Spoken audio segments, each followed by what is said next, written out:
आज इस वीडियो में हम पाषाण काल का अध्ययन करेंगे।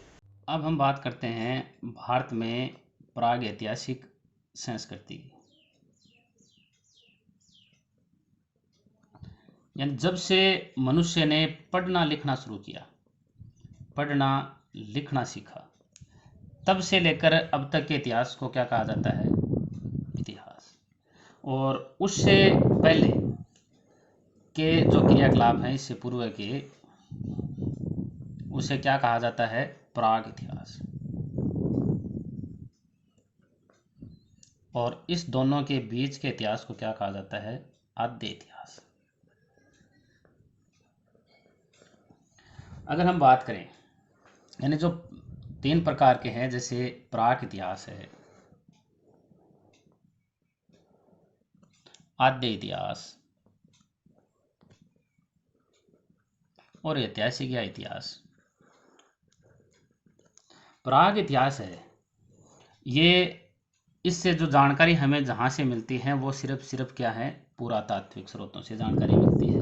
और आद्य ऐतिहासिक हैं, इनमें पुरातात्विक भी हैं और पुरातात्विक के साथ साथ कौन से हैं? साहित्यिक स्रोतों से भी हमें जानकारी मिलती है। और इसमें ये दोनों तो हैं ही, पुरातात्विक हैं, साहित्यिक भी हैं, और इसके साथ में विदेशियों का, जो विदेशी लोग हैं, उसका विवरण भी हमें इसमें देखने को मिलता है।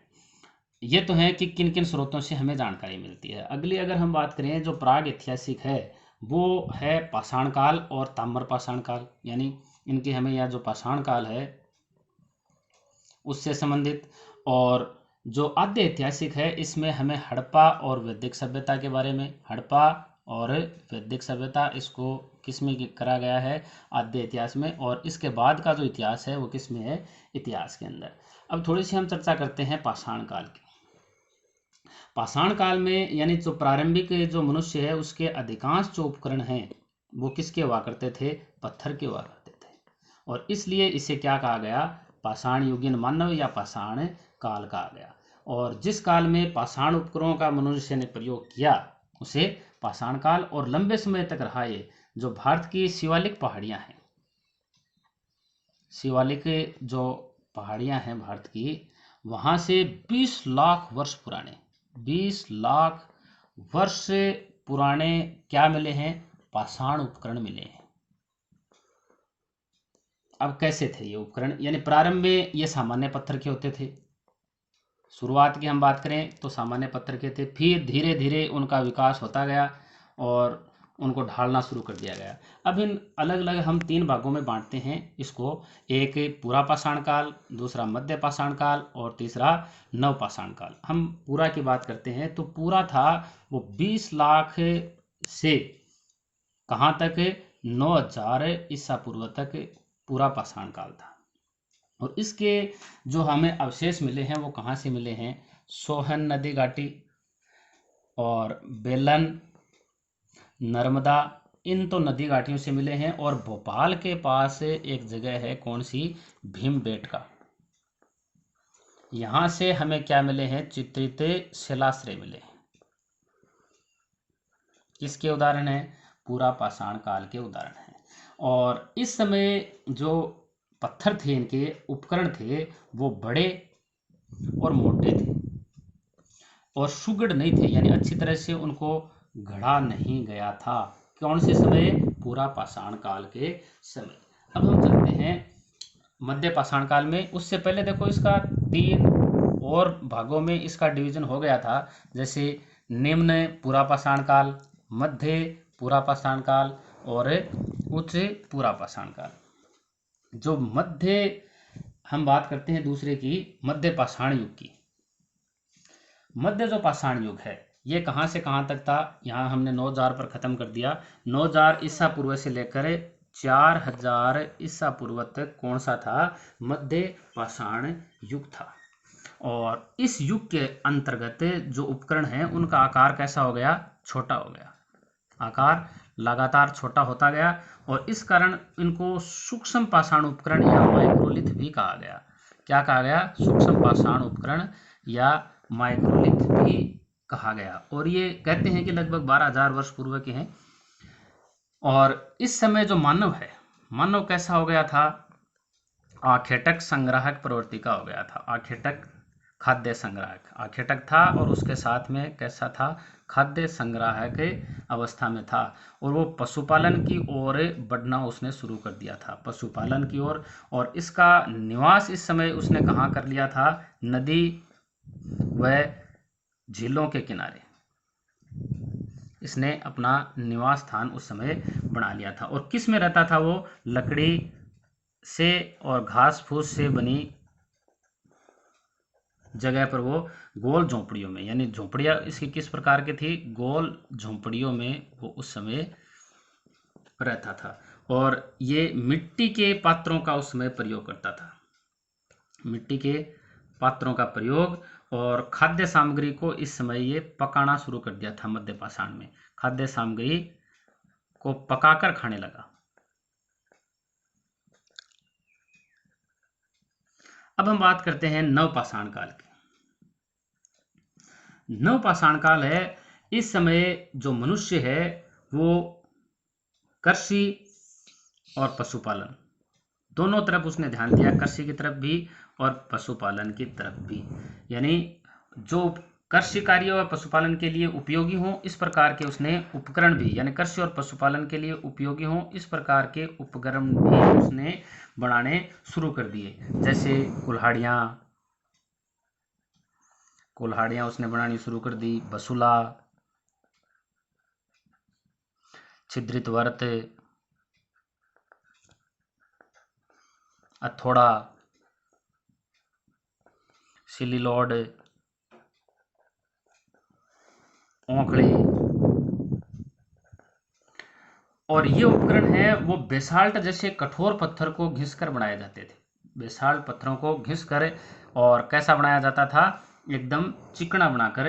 और कृषि कार्य ने मानव को एक जगह टिक कर, यानी जब ये कृषि करना इसने शुरू कर दिया तो वो एक जगह है रहना भी उसने शुरू कर दिया और बसना। और ये कहते हैं कि नवपाषाण काल की जो सबसे प्रमुख उपलब्धि थी वो क्या था? एक तो इनका खाद्य उत्पादन, और इसी कारण यानी एक जगह टिक कर रहना शुरू कर दिया, यानी स्थिर ग्राम्य जीवन का विकास। किस समय हुआ जीवन का विकास? किस समय? नवपाषाण युग के समय। और इसके जो प्रथम प्रशस्त्र उपकरण हैं वो हमें कहाँ से मिले हैं? टोंस नदी घाटी उत्तर प्रदेश से। टोंस से नदी घाटी कहाँ से? उत्तर प्रदेश से हमें नवपाषाण के प्रथम प्रशस्त्र उपकरण मिले हैं, प्रशस्त्र उपकरण। और इनकी खोज किसने की थी? लेनमू सूरियर ने इन्हें प्राप्त किया था। और नवपाषाण काल की अगर हम प्राचीन बस्तियों की बात करें तो उसमें है जैसे मेहरगढ़, कहाँ है ये? बलूचिस्तान पाकिस्तान के अंदर है। और यहाँ से कृषि के प्राचीनतम साक्ष्य कहाँ से मिले हैं? मेहरगढ़ से मिले हैं। अगले जो मुख्य हैं बुर्जहोम और गुफकराल, ये कश्मीर में हैं दोनों। और इनसे हमें कैसा मिला है? गर्तावास, यानी गड्ढा बनाकर मनुष्य उसके अंदर आवास करता था। और जो बुर्ज होम है, बुर्ज होम में जो कब्र हैं, कब्रों में मालिक के साथ किसको दफनाया जाता था? कुत्तों को भी साथ दफनाए जाने की परंपरा थी। अगला है कोल्डी हवा। यहाँ जो ये कहाँ पर है? इलाहाबाद में, इलाहाबाद यानी यूपी के अंदर है कोल्डी हवा। और यहाँ से हमें चावल का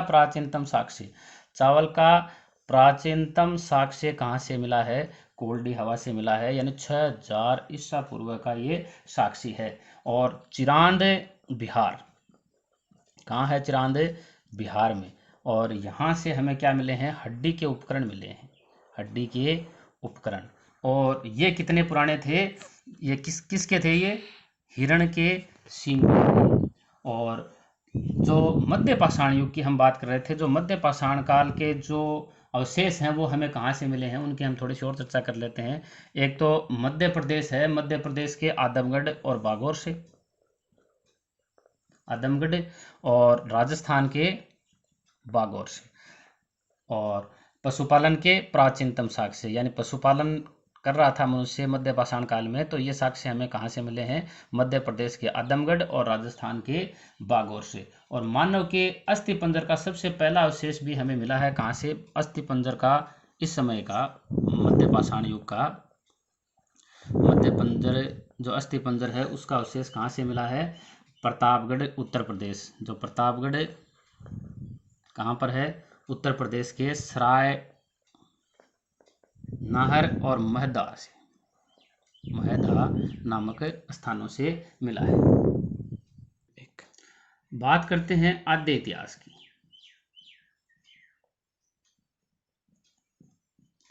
आद्य इतिहास की हम बात करें तो इसका समय था 3000 से लेकर 600 ईसा पूर्व तक, और इसमें हम अध्ययन करेंगे ताम्र पाषाण काल का। ताम्र पाषाण काल जो इस समय था वो था 1700 से लेकर 1000 ईसा पूर्व तक। यानी इस समय जो उपकरण हैं वो पत्थर के थे पहले, और पत्थर के साथ साथ अब किसका प्रयोग होने लगा इसमें? कांसे और तांबे का भी इसके अंदर उपयोग होने लगा। और इसमें यानी मनुष्य, कहते हैं कि मनुष्य ने सर्वप्रथम जिस धातु का औजारों में उपयोग किया, धातु का औजारों में जिस धातु का उपयोग किया वो धातु कौन सी थी? तांबा थी। और इस समय जो अवशेष हमें मिले हैं, गुंगेरिया कहाँ है? मध्य प्रदेश में। वहाँ से सबसे बड़ी हमें ताम्र निधि मिली है। ताम्र निधि सबसे बड़ी हमें कहाँ से मिली है? गुंगेरिया, मध्य प्रदेश से मिली है। और इसी के साथ में इमाम गांव, महाराष्ट्र जो है, वहाँ से हमें किसके साक्ष्य मिले हैं? कृत्रिम नहर निर्माण और कृत्रिम नहर निर्माण के साक्ष्य मिले हैं। और इसी के साथ में कच्ची मिट्टी के निर्मित मकानों के भी साक्ष्य यहाँ से मिले हैं। अगर हम बात करें जोरवे की, ये भी कहाँ है? महाराष्ट्र में है। और यहाँ क्या मिला है? मकान बनाने की कला का सर्वाधिक विकास यहाँ से मिला है। यहाँ जो मकान बनाने की कला है का सर्वाधिक विकास कहाँ देखा गया? जोरवे के अंदर देखा गया। बात करते हैं तेमाबाद की, ये भी कहाँ है? महाराष्ट्र में। और यहाँ कांस्य से निर्मित वस्तुओं की भारी संख्या हमें मिली है। कांस्य से निर्मित वस्तुओं की संख्या। और इसी के साथ में ताम्र रथ, ताम्र यानी तांबे से निर्मित रथ, जो मनुष्य की आकृति है उसके साथ में चलाते मनुष्य की आकृति है, वो भी हमें कहाँ से मिली है? दैमाबाद से मिली है। और नेवासा, ये भी कहाँ है? महाराष्ट्र में। यहाँ से हमें क्या मिला है? अस्थि कलश मिला है। इसके अलावा जो देखो, जो ताम्र पाषाण काल की मुख्य नगरियां हैं, जैसे राजस्थान की हम बात करें तो राजस्थान में आहार, जिसे ताम्रवती भी कहा जाता है, और गिलुंड। और मध्य प्रदेश की हम बात करें तो मध्य प्रदेश के गुंगेरिया के अलावा मालवा, कायथा और एरन, ये ताम्र पाषाण कालीन बस्तियां थी। बात करते हैं हम प्रागैतिहासिक शैल कला की। प्रागैतिहासिक शैल कला यानी उस समय के मानवीय पक्षों की जानकारी हमें इससे मिलती है। और इसमें है, एक है शिलाश्रय, यानी मनुष्य है वो उस समय गुफा या चट्टान जो भी हैं उसको काटने के बाद में जो प्राकृतिक जो आश्रय स्थल उनका हो जाता था, प्राकृतिक आश्रय स्थल, वो क्या कहलाता था? शिलाश्रय। और दूसरा इसमें हम देखते हैं शैल चित्र क्या था। यानी जो शिलाश्रय हैं जहाँ पर वो रहता था, उनकी दीवारों पर, शिलाश्रयों की दीवारों पर मानव विभिन्न पक्षों का जो चित्रांकन करता था, उस चित्रांकन को क्या कहा जाता था? शैल चित्र कहा जाता था। और ये शैल चित्र हमें कहाँ से मिले हैं? देखो, दक्षिण जो पूर्वी राजस्थान, उत्तरी राजस्थान, शेखावाटी क्षेत्र, यहाँ से हमें शैल चित्र देखने को मिले हैं। इसी के साथ में जो अजंता की चित्र राशि यानी अजंता से भी हमें इस प्रकार के चित्र देखने को मिले हैं। दुर्गों और महलों के भी चित्र ये और हमें जो मिले हैं मध्य प्रदेश में कहाँ से मिले हैं, भोपाल, होशंगाबाद, विदिशा, सागर से भी हमें ये शैल चित्र देखने को मिले हैं। उत्तर प्रदेश की हम बात करें तो उत्तर प्रदेश में ये कहाँ से मिले हैं, मिर्ज़ापुर से। और राजस्थान की हम बात करें तो राजस्थान में ये तो है ही, इसके साथ में चंबल घाटी क्षेत्र है। चंबल घाटी क्षेत्र के बाद में बारां, आलनिया, विलासगढ़, दर्रा, रावतबाटा, कपिलधारा, बूंदी, विराटनगर। कहाँ है ये विराटनगर? जयपुर में विराटनगर। और हरसौरा, कौन सा? अलवर वाला हरसौरा और समदा, यहाँ से हमें शैल चित्र मिले हैं। और एक व्यक्ति हैं V.H. सोनवाने, पुराविद है ये। इन्होंने चंद्रावती यानी जो गुजरात है, यहाँ से मध्य पाषाण युगीन उपकरणों का रेखांकन उन्होंने प्राप्त किया। यानी मध्य पाषाण युगीन जो उपकरण हैं उन उपकरणों पर रेखांकन प्राप्त किया है किसने? V.H. सोनवाने ने। और V.S. यानी एक पुराविद अन्य हैं V.S. वाकणकर, V.S. वाकणकर। और ये इनको क्या मानते हैं? उच्च पूरा पाषाण काल से मानते हैं, पूरा पाषाण से इनको मानते हैं। और ये जो चित्र हैं, ये चित्र हैं वो अधिकांशतः कैसे थे? लाल और गेरू रंग के थे। पाषाण, ताम्र पाषाण काल और प्रागैतिहासिक शैल कला का हमारा ये वीडियो यहीं समाप्त होता है।